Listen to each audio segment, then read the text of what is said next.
Hi, welcome to Prabha with TNPSC. நம்ம இப்போ என்ன பார்க்கலாம் அப்படின்னா ரேஷியோ டாபிக் தான் எடுத்துகிட்டு வந்திருக்கேன். ரேஷியோலே வந்து நிறைய ட்ரிக்கி சம்ஸ் எல்லாம் வந்து ப்ரீவியஸ் இயரில் கேட்டிருக்காங்க. அதை வந்து நம்ம ஒரு ஃபோர் சம்ஸாக பார்க்கலாம். இப்போ ஒரு ஃபஸ்ட்டு 4 சம்ஸ் பார்ப்போம்.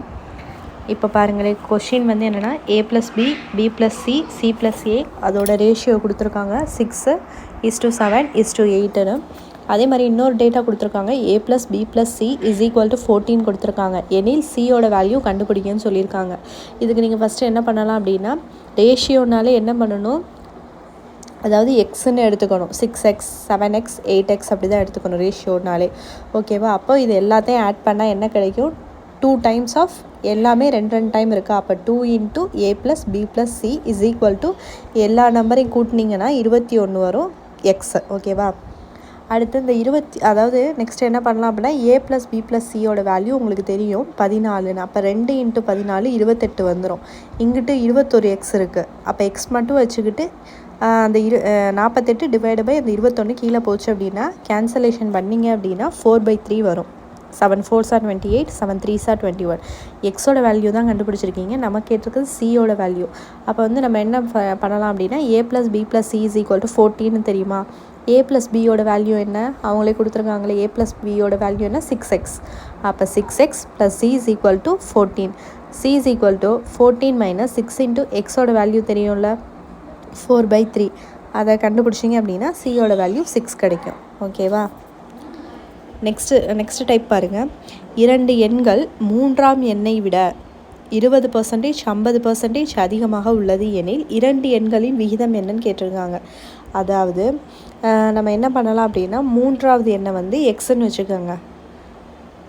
ஓகேவா? 3ஆம் எண்ணை எக்ஸ்ன்னு வச்சிங்கன்னா தான் 2வது எண்ணை முதல் எண்ணையும் கண்டுபிடிக்கலாம்.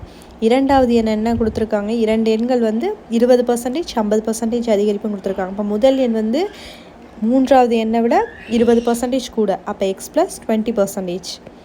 2வது எண் பார்த்திங்கன்னா அது 50% அதிகம். அப்போ x + 50%. இதோட வேல்யூ என்ன, 120, 150, 100 கிடைக்குமா? எக்ஸை வந்து 100 நம்ம எடுத்துக்கிறோம் ஃபார் அசம்ஷன் தான். இதில் நம்ம கேட்டிருக்க ஆன்சர் வந்து என்னென்னா 2 எண்களோட விகிதம் தான். ஸோ 120:150 அதை கேன்சல் பண்ணிங்க அப்படின்னா 4:5ன்னு வரும். 3 4s are 12, 3 5s are 15. 0க்கு 0 கேன்சல் ஆகிருக்கும். புரியுதா? நமக்கு வந்து 3வது எண்ணே தெரியாது, அதை எக்ஸ்ன்னு எடுத்துக்கிறோம். அப்போ தான் வந்து முதல் எண்ணெய் 2வது எண்ணெய் போட முடியும். அப்போ x + 20%, x + 50%. அப்போ கண்டுபிடிச்சிக்கோம்னா 120, 150, 100. ஓகேவா? நெக்ஸ்ட் சம் பார்க்கலாம். இந்த சம் பாருங்கள், ரொம்ப இம்பார்ட்டன்ட். இது மாதிரி கேட்டிருக்காங்க ப்ரீவியஸ் இயரில். மாணவர்கள் மாணவிகளின் விகிதம் கொடுத்துருக்காங்க 9:7ன்னு. இதில் மாணவர்களோட எண்ணிக்கை வந்து 40%, மாணவிகளின் எண்ணிக்கை 20% அதிகரித்தால் புதிய விகிதம் என்ன? சிம்பிள் தானே. இப்போது ஆல்ரெடி இருக்கிறது 9, அதோட ஒரு 40% ஆட் ஆனால் என்ன, 100 தான் கூட்டிக்கணும். 100 வச்சு தான் கூட்டிக்கணும். அப்போ 140 ÷ 100 = 7 × 20% என்ன, 120 ÷ 100. இதை கேன்சலேஷன் பண்ணிங்க அப்படின்னா 3:2 கிடைக்கும். நெக்ஸ்ட்டு பாருங்கள், 3 ஸ்டூடெண்ட்ஸோட மார்க்கு கொடுத்துருக்காங்க. அவங்களோட மார்க் வந்து இப்போ என்ன ஆகுதுன்னா 40%, 50%, 75%ன்னு அதிகரிக்கிறப்ப புதுசாக என்ன விகிதம்? ஆல்ரெடி மேலே போட்ட அதே மாடல் தான். 5 × 140/100ன்னு போடுவீங்க. அடுத்து 7 × 50%னா 150 ÷ 100. அடுத்து 8 × 175 ÷ 100. அந்த 40%னா 100ஓட கூட்டிக்கணும். ஓகேவா? அதை மட்டும் மறந்துடாதீங்க. 40/100ன்னு போட்டுறாதீங்க. 140/100 அப்படி தான் போடணும். ஓகேவா? இன் டேர்ம்ஸ் ஆஃப் பர்சன்டேஜில். அடுத்து இந்த சம் ரொம்ப ரொம்ப இம்பார்ட்டன்ட். ஏன்னு பாருங்கள், ஒரு கடையில் வந்து 25 பைசா, 10 பைசா, 5 பைசா நாணயங்கள் முறையே இந்த விகிதத்தில் இருக்கான். 1:2:3 விகிதம்னு கொடுத்தாலே எல்லாத்தையுமே இன் டேர்ம்ஸ் ஆஃப் எக்ஸில் வச்சுக்கோங்க. மொத்தமும் 30 ரூபா இருக்கான். அதில் 5 பைசா நாணயங்கள் மட்டும் எவ்வளோ நீங்கள் கண்டுபிடிங்கன்னு சொல்லியிருக்காங்க. ப்ரீவியஸ் எல்லாம் கேட்டிருக்காங்க. ரொம்ப ரொம்ப இம்பார்ட்டன்ட்.